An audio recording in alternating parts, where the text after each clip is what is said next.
Hi, my name is Sophia Robles, and in this video, I'm going to demonstrate my assignment 3, the ETL pipeline. This project extracts LinkedIn profile data from JSON files and then loads it into a MySQL database using Pentaho data integration or PDI. So in this video, I'll walk you through the design and then execute that pipeline and then verify these results. So I'm going to start here just in my PDI job file. So this just orchestrates the entire process. You can see here it has three main components. Start over here initiates a job, and then this first transformation reads the JSON files and then loads them into two tables. Those being the LinkedIn profiles for just general base level data, and then LinkedIn education for the education array as well. And then you can see that feeds right here into the second transformation, and this reads from the LinkedIn profiles table and then creates a summary table with a subset of columns. That said, looking at this in more detail, I'm just going to switch over here to this first transformation so you can see how it actually runs. So this first transformation handles the extraction of the LinkedIn JSON data. So you can see here it has two parallel flows. The first flow being for profile data. So this step, it reads that JSON file of LinkedIn data from just a folder that I had saved locally, and I've configured it to extract you can see here all those files I saved locally. And then you can see here I configured it to extract just basic fields like public identifier, first and last name, and then also just full name, and then profile headline and summaries, user location, and then connection counts. So just general profile highlights you would typically see on the homepage of someone's LinkedIn profile. And then I'll click out of here.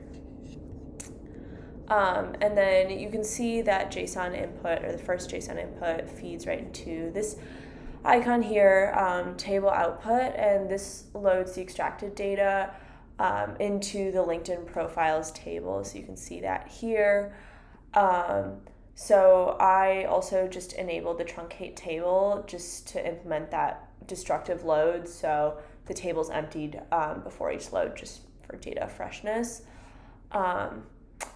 And then after this, you can see down here, there's the second flow. This extracts the nested education array from each profile. So this, I guess technically second, JSON input reads the same JSON files, but extracts only two fields. So the public identifier and then the education array as a JSON string. So you can see those here. And then this points into this third JSON input icon. So this being the main step to expand that array, it takes the education JSON string from the prior step, and then uses the JSON path expressions with the bracket star notation, as you can see over here, to expand that array. And then just for each education entry, it extracts the school name, degree name, and then just field of study. And then the public identifier flows through automatically just because it's an extension of the prior, and holds or maintains that relationship. And then coming over here, you can see this feeds right into the select values So this just selects only the fields we want to keep and then removes all the intermediate fields that I wanted to exclude from the final table. And then that you can see flows right here into table 2. This loads the education data into the LinkedIn education table, and then you can see that truncate option is also enabled. And then this table has the foreign key relationship with LinkedIn profiles through the public identifier column, which you can see here. That's constant throughout all of them. That said, considering these two parallel flows, I kept the two separate mainly just because there's like a one-to-many relationship, as one singular profile could have multiple education entries. So I just wanted to avoid data duplication there. That said, I will come over here into the second transformation. As you can see, this one is significantly more simple. You see here I have the table input icon. This uses just an SQL query to read 4 columns from that LinkedIn profiles table, those being public identifier, full name, headline, and then just user location. And that is the same as our original subset of data that I called earlier. And then you can see here that this feeds right into the table output. So this writes the subset to a new table called LinkedIn Profile Summary, which you can see over here. And then it also uses that destructive load with truncate enabled. So now we can get into actually running the transformation. I'm going to come over here to Table Plus just to demonstrate this.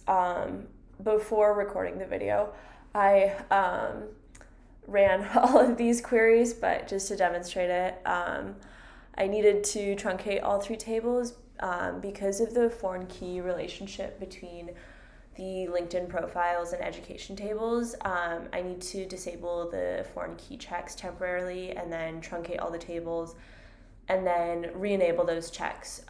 So I already ran this just before starting the recording, but you can see the SQL here.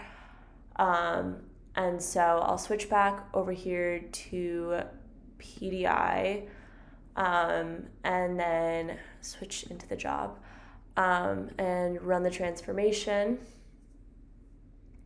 So you can see here, job executed without visible errors.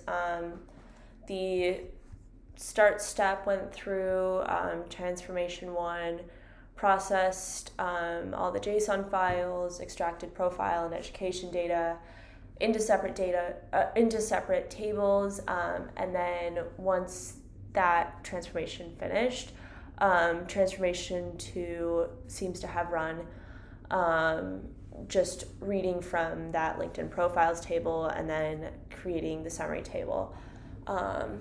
So now to verify that this all loaded correctly, I'm going to switch over here to Table Plus, and I'm just going to start by checking the row counts. We'll start here with LinkedIn profiles. You can see that's how many files I uploaded. And then I'll come over here into the actual data to see this profile data. So I'll run this again. You can just see all of the high-level overview of LinkedIn profile information. So just that identifier, names, the headline people have on their accounts, summary, location, followers, and so on. And then I'm going to come over here to the education table and run this.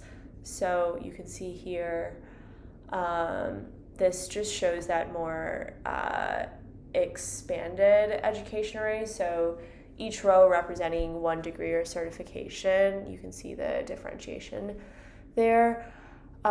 So you can also see here school names, degree names, and then field of study.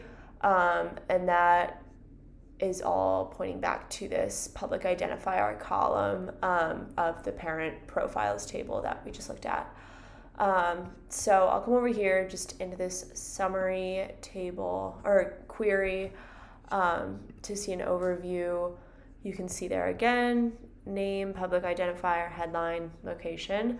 And then I'm gonna come back over here to this verification just to confirm the foreign keys, or the relationship of the foreign keys shows exactly like how many education entries each profile has. So I'm just gonna run this. So you can see some profiles have more or less entries there. So that concludes my demonstration. Thank you very much for watching.